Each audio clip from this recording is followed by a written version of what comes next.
और चलिए आगे बढ़ेंगे दर्शकों। आज बात करेंगे पश्चिम बंगाल विधानसभा चुनाव की। 2026 मुख्यमंत्री ममता बनर्जी के लिए अब तक का सबसे कठिन चुनाव माना जा रहा है।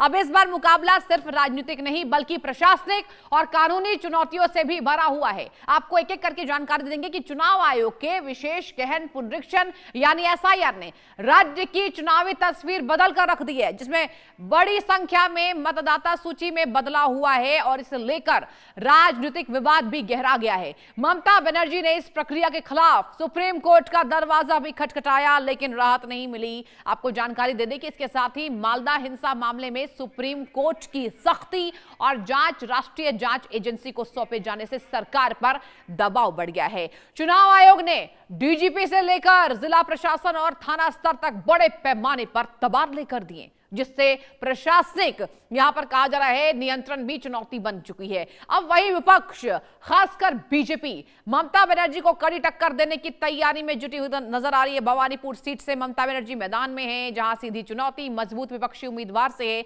2 चरणों में होने वाले चुनाव में हर सीट पर कांटे की टक्कर की उम्मीद जताई जा रही है। राजनीतिक दबाव, प्रशासनिक बदलाव और हिंसा से जुड़े मुद्दों के बीच ये चुनाव ममता बनर्जी के लिए प्रतिष्ठा की लड़ाई बन चुका है, जिसे जीतना उनके लिए आसान नहीं माना जा रहा। वहीं दूसरी तरफ बीजेपी ने अपना संकल्प पत्र जारी करके कई लोक लुभावने वादों का पिटारा खोल दिया है, जिसका सीधा असर मतदाताओं पर पड़ सकता है। केंद्रीय गृह मंत्री अमित शाह की मौजूदगी में पेश इस संकल्प पत्र में सुरक्षा, रोजगार, महिलाओं, किसानों और उद्योगों से जुड़े बड़े ऐलान कर दिए गए हैं। घुसपैठ का मुद्दा है, जीरो टॉलरेंस की नीति है और डिटेक्ट, डिलीट, डिपोर्ट का वादा राजनीतिक तौर पर बड़ा संदेश माना जा रहा है। महिलाओं को हर महीने 3,000 रुपए की आर्थिक सहायता, कर्मचारियों के लिए डीए और 80 दिनों के भीतर 7वां वेतन आयोग लागू करने का वादा सरकारी कर्मचारियों और महिलाओं को साधने की कोशिश के रूप में देखा जा रहा है। आगे बढ़ेंगे। इसके अलावा आपको बता दें कि आयुष्मान भारत योजना लागू करने, महिलाओं के लिए एचपीवी वैक्सीन और कैंसर स्क्रीनिंग, संस्थागत प्रसव को बढ़ावा देने जैसे स्वास्थ्य से जुड़े वादे भी इसमें शामिल है। जी हां, भाजपा ने 6 महीने में समान नागरिक संहिता यानी यूसीसी लागू करने और राज्य में 1 करोड़ रोजगार देने का लक्ष्य रख दिया है। जी हां, वहीं उत्तर बंगाल में एम्स, आईआईटी, आईआईएम खोलने और दार्जिलिंग चाय के लिए समिति, जूट उद्योग के आधुनिकीकरण और वंदे मातरम म्यूजियम जैसे सांस्कृतिक और औद्योगिक वादों पर भी जोर दे दिया है। अब देखना होगा दर्शकों कि इन वादों का चुनावी मैदान में कितना असर पड़ता है और क्या होगा पश्चिम बंगाल का। और चलिए एक बार हम भविष्यवाणी की ओर बढ़ेंगे और आज इस पैनल में बहुत स्वागत करना चाहेंगे शिवांगी निर्भय जी का। शिवांगी निर्भय जी जोशी हैं, हमारी चर्चा में जुड़ चुके। शिवांगी जी, देखिए जब बात आता है चुनाव की बारी की, चुनाव में मुकाबला कैसा होने वाला है, तो भविष्यवाणियों पर भी जनता की नजरें टिकी हुई रहती हैं। शिवांगी जी, पश्चिम बंगाल में क्या कैलकुलेशन होने वाला है? बिल्कुल। सबसे पहले मेरे इंडिया मंच के इस मंच को, देशवासियों को और मेरे सहयोगी और आपको प्रणाम, राधे राधे। जी और अभी जो स्थितियां बन रही हैं, जो मैं भारत की कुंडली को अध्ययन किया है, ममता दीदी की कुंडली को अध्ययन किया है, तो वहां जितने आंकड़े मैं देख पाई हूँ, ममता दीदी के राजयोग है बेशक, और वो लगातार इस राजयोग को भोग भी रही हैं, लेकिन अभी जो स्थितियां बनी हुई हैं वो बिल्कुल ममता दीदी के फेवर में मुझे ग्रह नक्षत्रों की नहीं लग रही हैं। और मुझे जो आंकड़े मेरे निकाल पाई हूँ, जितना अध्ययन मैं कर पाई हूँ, तो यहाँ पर भी बीजेपी का जो मैंने चार्ट निकाला है, तो मुझे पूरा पूरा इस तरफ इशारा लग रहा है। इस तरफ मैं 99% बोल सकती हूँ कि बंगाल में बीजेपी की ही सरकार आएगी, क्योंकि बीजेपी का और भारत का सबका संतुलन जो देखा है मैंने, ग्रहों का जो संतुलन देखा है, उनके आधार पर ये भविष्यवाणी कह रही हूँ। ममता दीदी के चार्ट में अभी जो ग्रह नक्षत्र चल रहे हैं, तो जी वो बिल्कुल भी स्थितियां उनके फेवर में नजर नहीं आ रही हैं सृष्टि जी। तो ठीक है। अभी उनके लिए जी ठीक है। सैवी सिंह जी, आपका भी बहुत स्वागत है सैवी जी इंडिया न्यूज पर। और देखिए आज दिन हम चर्चा विशेष करते रहते हैं आप दोनों से ही। सैवी जी, देखिए शिवांगी जी को आपने सुन लिया, मुकाबला जो है दिलचस्प है लेकिन टफ फाइट होने वाला है। हो सकता है बीजेपी यहां पर चुनावी मुकाबला जीत जाए, ऐसा शिवांगी जी कह रही हैं। आपकी राय क्या है, क्या कहती है आपकी गणनाएं सैवी जी? बिल्कुल।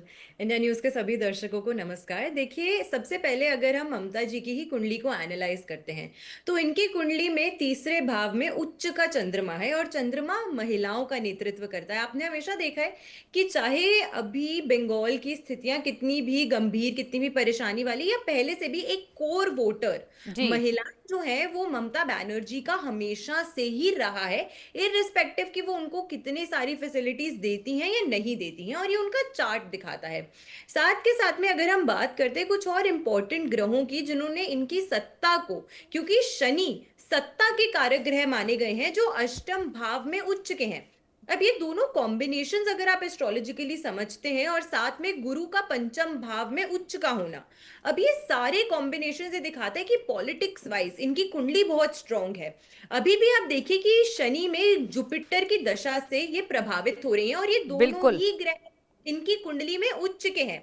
यहाँ पे मुकाबला टक्कर का होने वाला है, लेकिन शनि जब अष्टम भाव में बैठ के उच्च के होते हैं और उस दशा से कोई व्यक्ति प्रभावित हो रहा होता है, तो व्यक्ति रास्ते एंड मोमेंट पे पहुंच के अपनी रणनीतियों में परिवर्तन लेकर आता है, बदलाव लेकर आता है। ये वही ममता बनर्जी हैं जिन्होंने कई सारे, जब अभी बहुत सारी दुर्घटनाएं और बहुत सारी परेशानियां जब अभी बंगाल में पीछे चल रही थी और उसके रिगार्डिंग इन्होंने जो अपने बयान और स्टेटमेंट्स दिए थे वो काफी विवादित रहे थे और लोगों ने उसका बहुत ज्यादा एक निराशाजनक उसको देखा था कि इनका प्रदर्शन एज अ मुख्यमंत्री, और वो भी एक महिला मुख्यमंत्री, बहुत ज्यादा निराशाजनक रहा था। और ये एक बहुत ही गंभीर अहम मुद्दा था भी बंगाल में।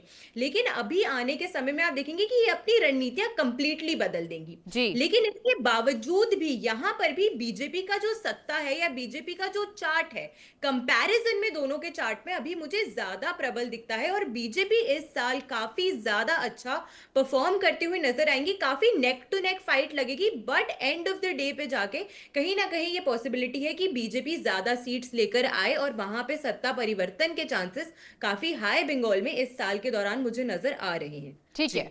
शिवांगी जी आपके पास आते हुए, शिवांगी जी अगर बात की जाए तो यहाँ पर ममता बनर्जी आश्वस्त है, कह रहे कुछ भी हो जाए, कोई भी राज्य चले जाओ, पश्चिम बंगाल तो नहीं आ पाओगे। जी बिल्कुल।